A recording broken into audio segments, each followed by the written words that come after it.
Yo guys, it's CFB. Welcome back to a brand new video. Welcome back to the channel. As my collar, actually no, my collar's fine. Back with obviously with an old Chelsea shirt, but we're back as well today with some transfer news, and obviously we're going to have a little 2-minute discussion about the pre-season friendly game that happened yesterday between Chelsea and Copa America. No, it's not Copa America, is it? It's Club America. So yeah, before we do get into all that, please like, subscribe, hit the bell notifications so notified every time I load a video. Also, first link in the description is my streaming channel. Go and check that out, be very much appreciated. And without further ado, let's jump straight into it because it is quite late. It's a late upload. I've been posting quite late as of late, and I do want to apologise for that because I've just been enjoying the heat, and at the same time, when I do come in here in my room and record, me sitting down for 5 minutes makes me sweat buckets. So I do want to apologise. The UK heat right now is not nice. It's very muggy. So let's get straight into the pre-season friendly that happened yesterday. So Chelsea versus Club America. I keep trying to say Copa America, by the way. I thought was impressive. Obviously, we won 3-0. Mark Guy scored a header. Was quite a nice finish. First 4 minutes, it was Nkunku who scored a penalty. And then we won a penalty later on in the game from a brilliant run from Nkunku. Literally looked like prime Hazard. I don't know if you got tips from Hazard when Hazard came to do the kit launch, but he literally looked like prime Hazard in full flow. And he won the penalty, skipping past like 4 or 5 players. Again, it's only a friendly, it's only Club America, but still won the penalty, and Noni Madueke took it. And overall good game. What I'm happy about is Enzo Maresca sussed out the big problems from the last game against Celtic, and he didn't implement them in this game. What I mean by that was the high line. The high line was absolutely shambolic against Celtic, and he scrapped it against Club America, and you could see defensively we was way better. Quick shout outs to Tosin Adarabioyo. I thought he was brilliant. Romeo Lavia. This is why I was screaming about a year ago. If you go back to my first couple of videos on this channel, one of them was my squad building video on the Chelsea squad I want to see for next season, and I named Romeo Lavia in that squad. Before Caicedo or Enzo Fernandez, I would name Romeo Lavia, and I said this guy is going to be a big player in the Premier League. Lavia performed, Nkunku performed, I thought Guy performed, and I thought Gusto was brilliant inverting into the midfield. Reece James wasn't a right back, he changed into a right centre back. I thought everything was quite good. They were my standouts, and yeah, it's impressive. We move forward. I think next we've got Man City or Real Madrid, 1-2 in a friendly, and after that we've got another 2 before the season starts. The season starts on the 18th, so we've only got 17 days. I don't know how we're going to fit in 3 friendlies in the 17 days. I don't even know. But let's get straight into the transfer news. So transfer news, we're going to start off with this. I know this one's a bit late, but there's been no transfer news, no big bits of news since this came out. So as my camera looks like it's falling, I apologise. Let's jump straight into it. So Filip Jorgensen, our new blue. Filip Jorgensen, there he is in the shirt, not the new home goalkeeper kit. He's just in a training shirt. There he is in the flesh. And we actually did get to see him. Well, not in the flesh, but we saw him on our TV screens for, I don't know how long it was, maybe 25 minutes or something like that. He came on the pitch with Enzo Fernandez. Distribution looked good. And bar that, he didn't really have much to do. But he looked cool, calm and composed on the ball. And I'm excited to see what he's got. I'm not going to sit here and say I've watched many games in this. I haven't. I've seen highlights. And, like I said, distribution is a big part of his game. That's one of the main reasons why we've gone and brought him. But it's like what I always say to you guys. I don't care if he's a ball-playing goalkeeper. I just want a goalkeeper who just saves everything. Do you know what I mean? Just stops the goals going in. I don't care if he can distribute the ball better or if he can rush out of goal better. No, what I want from a goalkeeper, I may just be old school, is I want him to save everything. Just save everything. Do you know what I'm trying to say? So, like I said, good luck and welcome to Chelsea, Filip Jorgensen. It's been now about 2 days since he's arrived. And, I'm hoping he can be the goalkeeper that takes over, because let's be real here, though. We've spent over, I don't know how much. I think it's about 115 million on goalkeepers over the past 2 years or something like that. from what I read, or it might be 70 or something. It's in between 70 and 115, one of the two. We spent a lot on goalkeepers. We cannot find that goalkeeper yet who's a stable mate in the team. A goalkeeper you can look at and go, yeah, we don't need to replace you for a good couple of years because you're quality. Do you know what I'm trying to say? So let's hope he's that guy. I will say this, Robert Sanchez pulled off some good saves in the last preseason game. So yeah, it's not going to be a walk in the park, let's just say that. So let's move straight on to the next bit of news, the big bit of news to do with Conor Gallagher, because we got an update 2 days ago on my last transfer news video to do with Conor Gallagher. And real quick, we did get an update to do with Osimhen as too, but I haven't put it in there because it was literally barely anything. It was just Fabrizio Romano coming out and saying that he's going to go in depth on a live stream, on a playback live stream it's called on Twitter, and he's going to talk about it. Now, usually when Fabrizio Romano does playbacks, especially talking on a live stream, that usually means he's got a lot to say, and it's usually good news. So let's stay tight, let's hope. But here's the recent bits on Conor Gallagher. So Conor Gallagher has rejected a late contract offer from Chelsea with Atletico Madrid in advanced discussions over signing the midfielder. It included a pay rise that would have put him on wages comparable to the highest earners in the Chelsea squad, from David Ornstein. And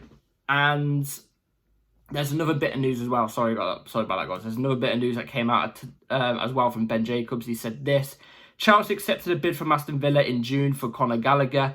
That was a club record bid for Villa. However, Gallagher said no. So it looks like Gallagher either wants to stay at Chelsea or he wants to move abroad. And I've got to be honest, I would have thought, to be fair, I think he'd do well at Atletico Madrid. I've already said this to you all. I've already said I think Atletico Madrid is literally the perfect move for him. Like, Diego Simeone and Gallagher together would be a problem. That's a problem. Like, if you came across them two, it's a problem. You know, especially Simeone, I think with his harsh coaching, I think he really would improve Conor Gallagher technically as well. But with Villa, I don't think he would have suited Villa. I don't think he would have done well at Villa. But for us fans and for the club, we just want to get the most money for him. Obviously, we don't want to get a little fee. We don't want to get a little fee and then not be able to go and replace him with somebody else. You know what I'm trying to say? We're going to want to get the best fee possible for him. Now, I think the fee for Gallagher from Atletico Madrid was something like 35 million. I think that's what it is, £35 million. I think that's the bid at the moment that's been placed on the table from Atletico Madrid. We're just waiting for Conor Gallagher's answer. It's now been 2 days. Surely, I think tomorrow you might hear if it's a here we go or not. I think it might be a here we go tomorrow, to keep the bell notification on ready for that. But if it was 35 million and the Aston Villa one was bigger, club record fee. Let me try and type this in. Aston. Oh my God, why is this not working? Aston Villa highest brought player. Yeah, I think that's what you could put. Sorry, I'm at an angle because when I have to do it like this, I'm at an angle. Highest brought player ever. Highest brought player. Who is Aston Villa's highest brought player? Yeah, it's coming up with nothing.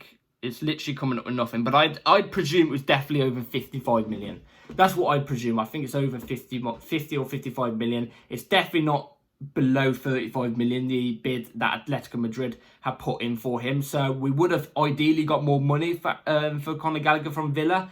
But if I can't speak. If Gallagher doesn't want to go to Villa, then he doesn't want to. He's on a contract at Chelsea. He could easily turn down Atletico Madrid and say, no, I want to stay at Chelsea, even though he's not going to get any minutes. Because we've heard from somebody that Chelsea have already said to Conor Gallagher, you're not playing next season. So I do think the Atletico Madrid move is imminent. Like I said, I think it's going to happen tomorrow. And I think it's a good move for him. I think we could have got more money, personally. I think we could have got about 45, 50 million for Conor Gallagher. But it's more money. I guess it's more money towards a new winger because we need a new winger, or it's more money towards Osimhen, who I really bloody want. Like, I actually desperately want. So we'll have to wait and see. Talking about a winger, though, Speaking about a winger, we've got winger news here from Ben Jacobs too. So, Raheem Sterling wants to stay at Chelsea and is viewed as a profile that fits Enzo Maresca's system. Oh my God. See, I know it's only pre-season, but 3 games I've seen Raheem Sterling play for Chelsea and in pre-season, I thought it's the same old Sterling. Same old Sterling. Runs into players all the time, hoping that the ball would trickle somehow into his feet by luck or something, and there you go, he gets a run. When he should be shooting, he passes. When he should be passing, he shoots. It's the same old Sterling. I don't think there's any hope for Sterling at Chelsea. Obviously, I guess I'm wrong, and it's no hate towards Sterling. A lot of you who have probably been long watchers of this channel probably think I have an agenda against Sterling or something like that. You probably think that, but it's not the case. I wanted him to work at Chelsea, but I just don't see it working. He's one of the senior players, and I think he's one of the worst players. Personally, that's what I see from my point of view. But I could be wrong. I could be wrong. He could perform and put up numbers. The thing is, though, this is the thing about Sterling. He puts up numbers. He puts up GA, but when you watch him in the game, he's shocking. He's shocking. I think only on one hand, maybe 4 or 5 games, I think, in a Chelsea shirt, wearing the badge, the cream of the creme, the biggest club in London, the biggest club in London, the best club in London. I can only count 5 times that is actually where I've actually looked at him and gone, that's the Raheem Sterling I want to see. Do you know what I mean? Like, I don't see it much. I don't see it much. If I had the potential to cash in on him or Mudryk, I think it would be him. Reason being, I know I'm a person who screams out for, you know, established players and players that have been around the block and won and stuff like that. I know, but Sterling doesn't offer that really. I don't think he really offers that leadership in that sense. And I think he may be sometimes a little bit more consistent than Mudryk, but I don't think him and Mudryk are far apart, really. I've got to be honest. So if I had to sell one of them, I think it would probably be Sterling, because I think you'd get the biggest money for him.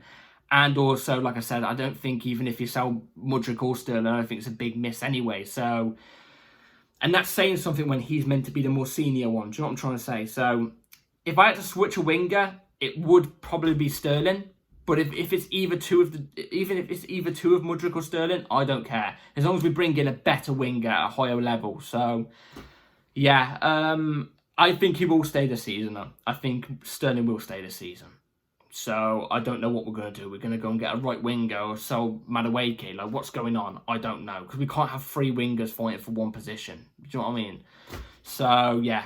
Anyway, sorry it's a slow news today. Usually, this is what I'm going to say. I'm going to say this.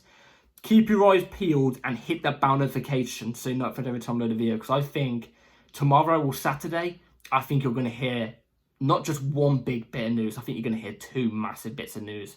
Like, I think we're going to hear groundbreaking news. The past 2 days since my last transfer news video has been zilch, silence, pretty much recycled information. Not really that much information being put out. I think the next coming days, keep your eyes peeled. Because I think we're going to hear some big stuff, some good stuff, hopefully, fingers crossed.